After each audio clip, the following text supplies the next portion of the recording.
Yo, what's good, YouTube? We're back again. Today we're reacting to Making the Case 1987 Lakers. I was asked to react to this after watching the 1986 Celtics video that I watched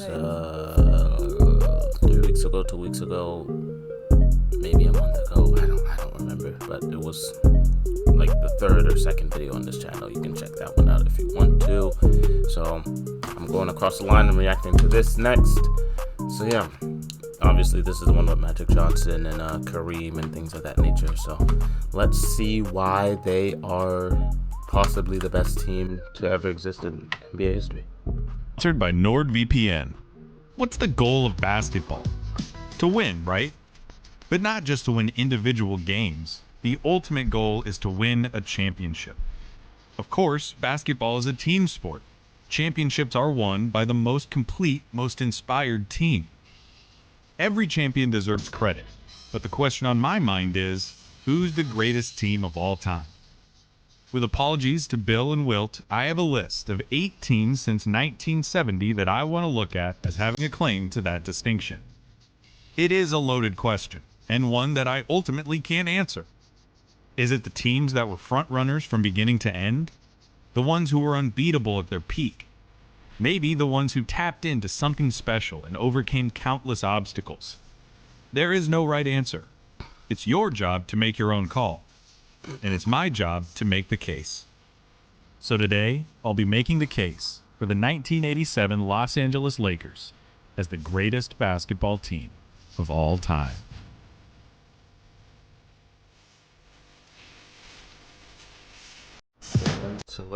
Showtime.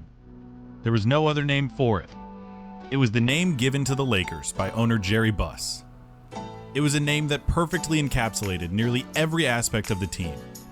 Their home court was known simply as the Forum, as famous and iconic as any basketball court in the country. The Lakers played in the entertainment capital of the world, and you knew it the second you turned on your television.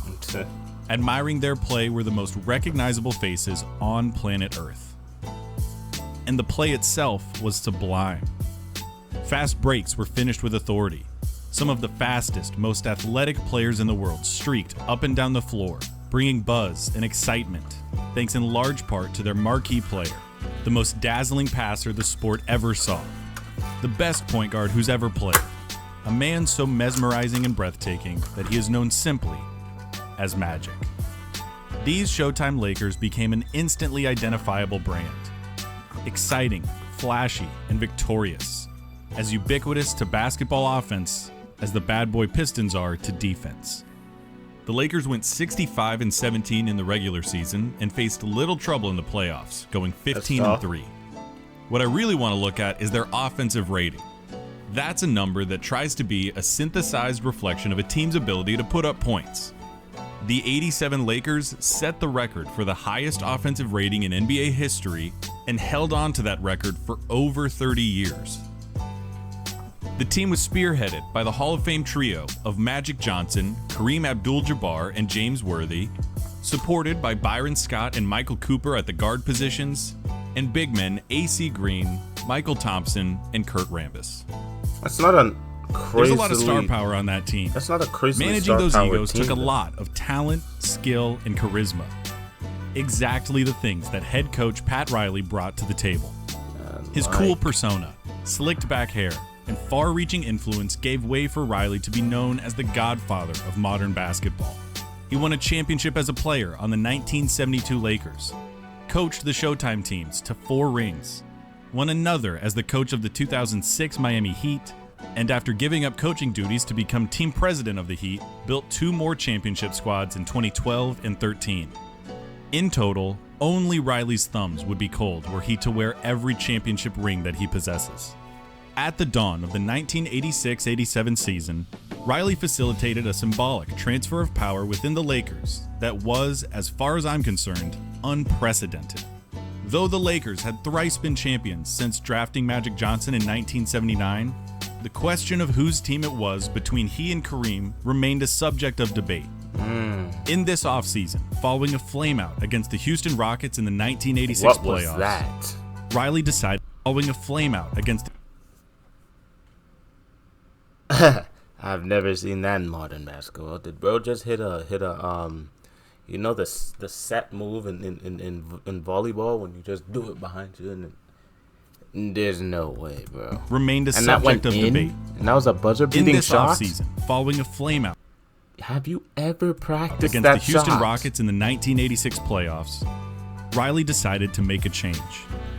He wouldn't trade one of his stars, no contracts were restructured, and no major alterations were made to the Lakers' game plan.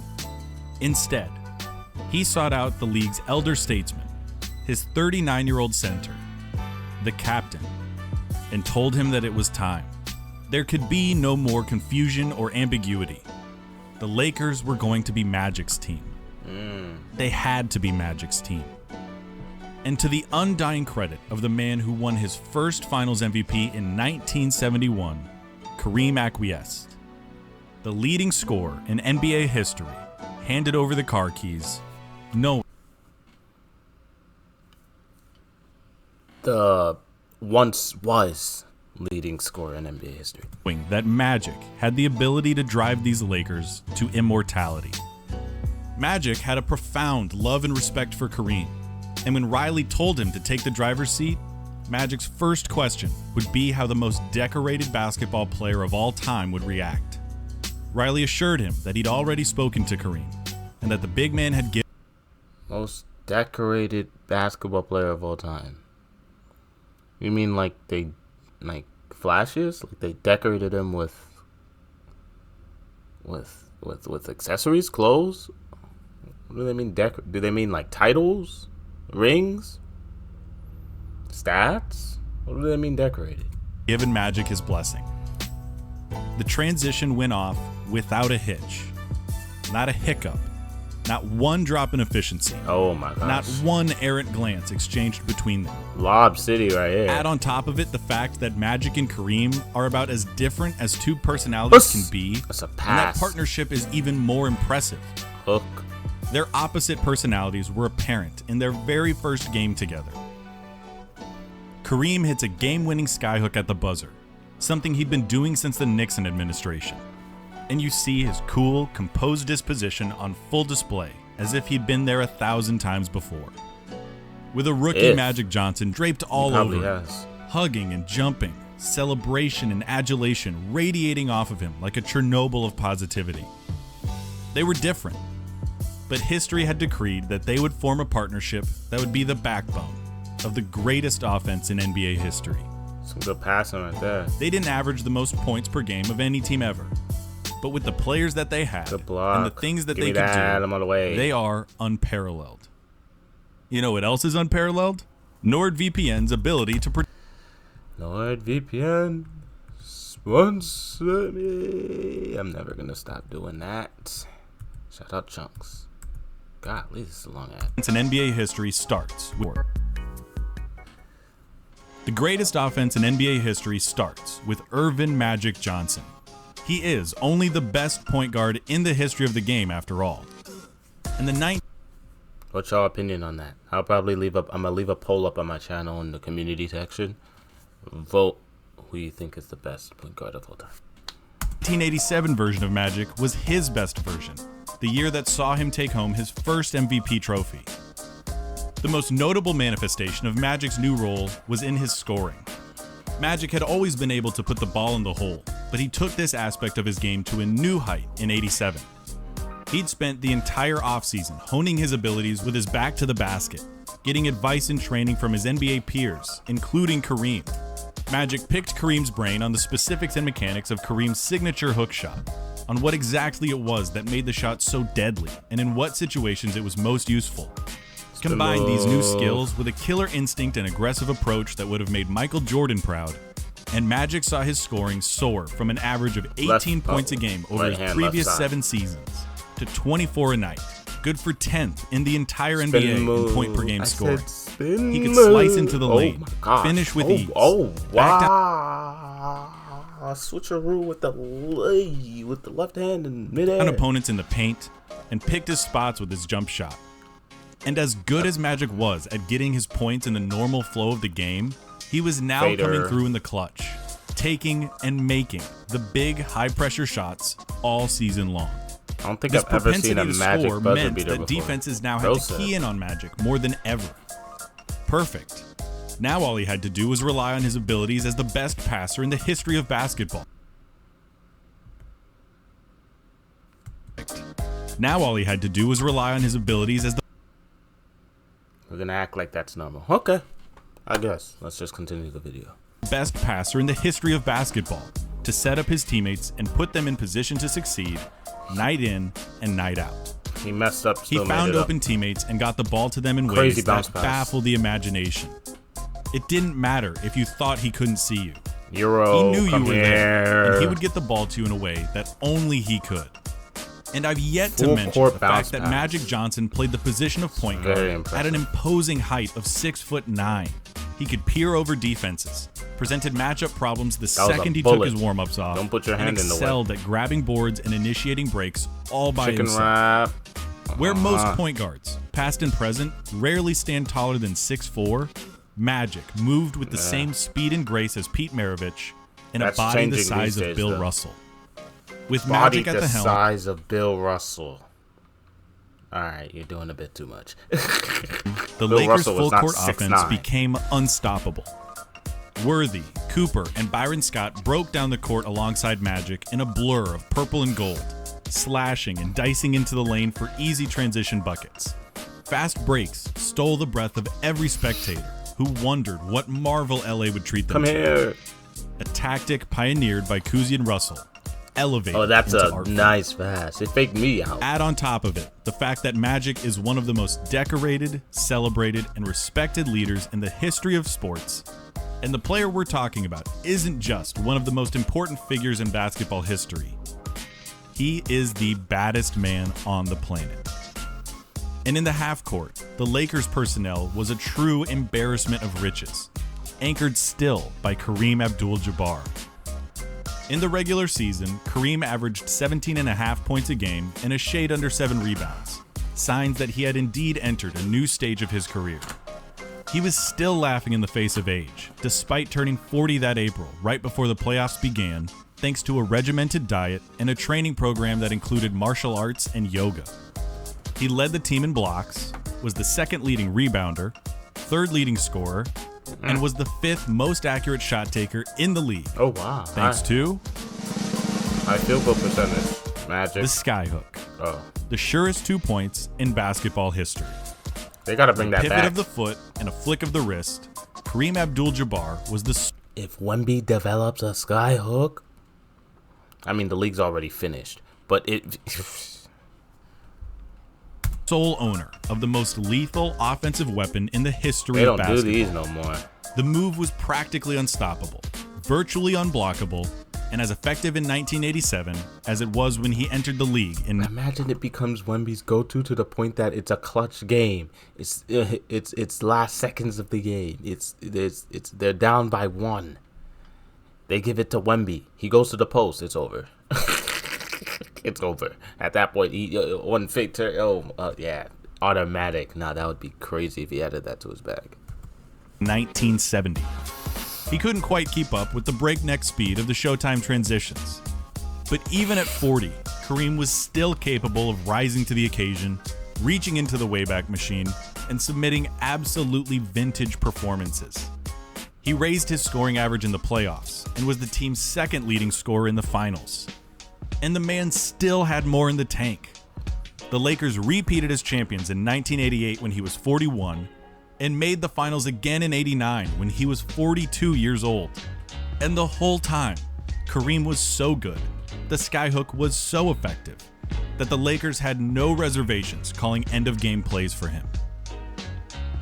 Rounding out the Lakers' big three was the team's small forward, James Worthy. The lanky forward was one of the league's preeminent isolation scoring threats. A freakish athlete with an unrivaled first step that gave him an advantage against nearly all defenders. Come here. Off the dribble, he could snake and slither past defenders with his quickness, move, then ram the ball spin through the net with move. his signature Hey! Statue of Liberty dunk. He possessed a formidable post game with a deadly spin move and a reliable turnaround jump shot. Spin move. Come With a full here. head of steam, Worthy's size discouraged smaller players from getting in his way. Oh, that's a body. That's a body. That's a body. That's a body. That's a body. That's a body. And his athleticism put doubts in the heads of every big man who even thought about contesting him at the rim. 1-2, come here! James Worthy was catching bodies and bags. I didn't know his dunk game was like this. Every big man who Go hit even him with thought that 1-2. about contesting him at the rim. Baseline, come here! The perfect player to benefit from Magic's fantastical passing. And the lasting legacy of James Worthy is one that would make nearly all players jealous.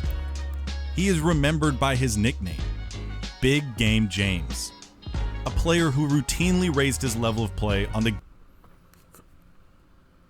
That was a crazy move. But that's not Big Game James. Big Game James is playing at the age of 40 right now. Game's biggest stages. Dropping 36. Leading the Lakers in postseason scoring, Come here. Worthy once again proved that when the chips were on the table, when you needed someone to step up, he could always be counted on.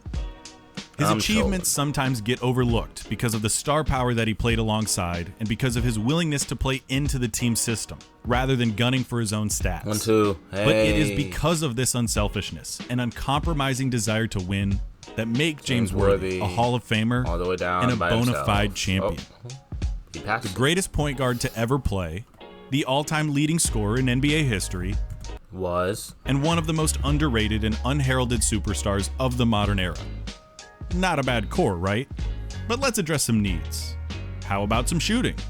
For that, we turn to Byron Scott and Michael Cooper, two of the NBA's elite marksmen. I know. I think Both finished the regular season in the top 10 in three-point percentage and in the top 11 in three-pointers made. Scott was a flamethrower of a scorer, able to light it up from all over the floor, averaging 17 points a game and finishing just decimal points away from 50, 40, 90 shooting splits.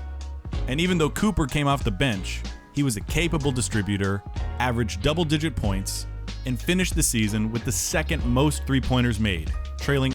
This is what I meant by this team not having names. That Celtics team, Kevin McHale, Danny Ainge, Larry Bird, them brothers had names. That one forward, the black guy, I forgot his name, power forward. Like that team, what did it say? The whole starting five was like Hall of Famers or something like that? Only Larry Bird. In the playoffs, Cooper zeroed in his three-point shot, shooting an astonishing 48% from behind the arc and setting a record with 6 made threes in Game 2 of the finals. And of course, Cooper and Scott were both tremendous athletes, capable of leading breaks with proficiency and finishing them with flair. Come here. This is Showtime after all. Come here. Toss in quality big men in AC Green, Michael Thompson, and Kurt Rambis, and this Lakers offense had everything. Green was an excellent floor runner, versatile defender, and led the team in rebounds. Rambis provided toughness off the bench, and Michael Thompson did for the '87 Lakers. He led the team in rebounds. He had more rebounds than Kareem. What Bill Walton did for the '86 Celtics. Acquired via trade in February, he came off the bench, provided world-class defense, and most importantly, gave Kareem time to rest going into the playoffs. Okay. This team had horses that could get out and run the break better than any team ever has. They had the power, they had size, they had passing, they had finesse, they had shooting, and they had a competitive fighting spirit that spurred them to greatness.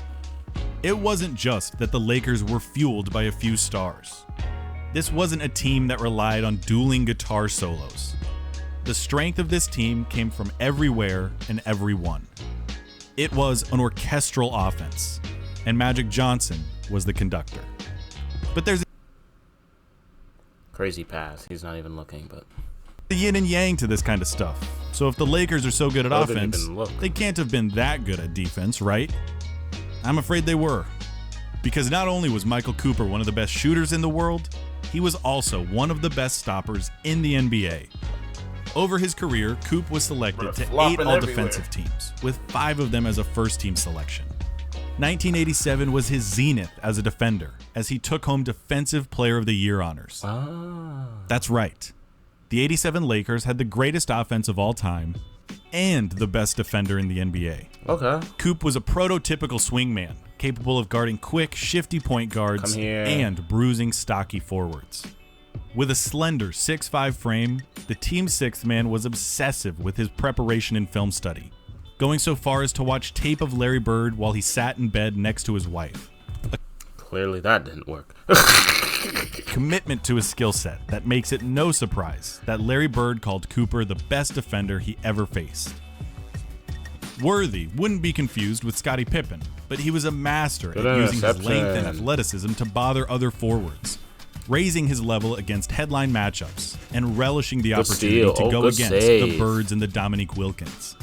And as I mentioned before, AC Green and Michael Thompson were excellent interior defenders, unafraid to take or deal punishment inside. The best offense of all time with a tremendous defense to boot. Now we're talking about something historic. And after rolling their way through the Western Conference on the way to the finals, the Lakers found themselves in the midst of something historic. It should go without saying for those familiar with the league, but it bears repeating. The National Basketball Association has been defined by the rivalry between the Lakers and the Boston Celtics. Facts. They faced each other in the finals on 12 separate occasions, going back to the days when the Lakers played in Minneapolis. And this rivalry was never more intense than in the 1980s, where the individual rivalry between Larry Bird and Magic Johnson helped define the golden age of basketball. Bird's Celtics and Magic's Lakers met 3 times on basketball's grandest stage. In 1984, when the Celtics prevailed in 7 games, in 1985, where the Lakers exacted revenge, and in 1987. From the opening tip, this series was electric, because this was the Celtics and the Lakers in the NBA Finals. Bird versus Magic once again. Team basketball being played at its highest form. The Lakers stormed out with 2 decisive wins on their home court. As the series shifted to Boston, the Celtics responded with a gutsy Game 3 win to keep their championship hopes alive. You know how crazy this is? I'm putting this into context. This is almost... No. This is way better, but... No, wait. This is almost as if Caitlin Clark and Angel Reese came out of college and did what they did for the WNBA in college, immediately got to the NBA, and within 1 to 2 years, or within 3 to 4 years, I forget how many years it took, both their teams ended up in the finals, and they had a rivalry in the NBA.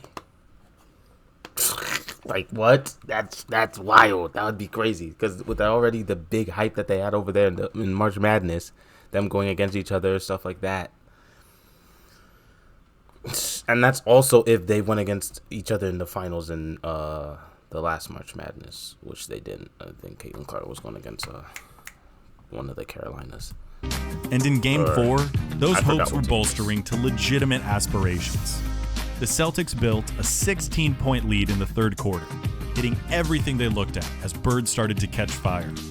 But then, bit by bit, the Lakers started clawing their way back. They clamped down on defense, forcing misses and causing turnovers that opened the floor for their patented fast break opportunities, with points and contributions coming from all over the roster. Coming down to the wire, this game was brimming with the hallmarks of something special. The lead was changing hands. Stars were making plays all over the court, and the outcome came down to the final seconds. With 12 seconds left, Bird buried a cold-blooded 3-pointer to put the Celtics up by 2. The famed Boston Garden shook under the stomps and screams of the Celtic faithful, certain that their beloved icon was going to lead them to victory, as he had done so many times before. Down on the other end, the Lakers went to their center and the surest 2 points of all time. Kareem was fouled in the act, going to the line with the chance to tie the game with just 8 seconds remaining. The captain made his first free throw, but missed his second. But as the miss careened off the rim, Kevin McHale and Robert Parrish collided and punched the ball out of bounds, giving the Lakers possession, with 7 seconds left, down by just a single point. And there it was. The thing that every kid who has ever shot a basketball has fantasized about. The moment. It was Magic's time. It was the moment he had been training himself for all season, and perhaps all of his career. I'm not gonna go back. His moment. In the Boston Garden, against his most bitter rival, with the best team that he has ever played on, in the midst of the best season he would ever play, Magic Johnson has the chance to put this series on ice. He'd taken the reins from Kareem, picked his brain about the nuances of the skyhook, and gleaned innumerable lessons about being cool under pressure since the day they stepped onto a basketball court together. In the words of Seth Rosenthal, welcome to a moment in history. One of the most iconic shots in basketball. The junior skyhook. To the left goes Magic. He's got it. He didn't shoot it. 5 seconds Has he? left. Magic Come got here. Just what I thought. A hook shot at 12. Good! Oh, got him.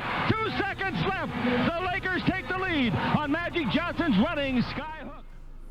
With a planted left foot and a flick of the wrist, Magic Johnson capped off one of the great games and comebacks in finals history. They'll put Kareem The Lakers right to the would bench. close out the series in 6, thanks in no small part to Kareem's performance, scoring 32 points, bringing down 6 boards, and blocking 4 shots to seal the deal. All at age 40. There is an adage in sports that defense wins championships. It's something that's applied unilaterally, but for the most part, it is not the case in basketball. Since Bird and Magic entered the league and revolutionized the game, offense has almost always been more valuable. You need both, and the Lakers had both. But they excelled at the most important aspect of the sport more than any championship team ever has. They were the fastest car on the block, one of the most impressive and balanced collections of talent in the game, anchored by the most accomplished basketball player ever, and led by the best player at his position in the history of the sport. For all of that, the 1987 Los Angeles Lakers are the greatest basketball team of all time. That was a good explanation. Make sure to like, comment, subscribe. Is Magic Johnson the best point guard in the league? Or in the point guard of all time? As it in the league? Who knows? Leave a comment on the next video I should react to, and I'll see you on the next one.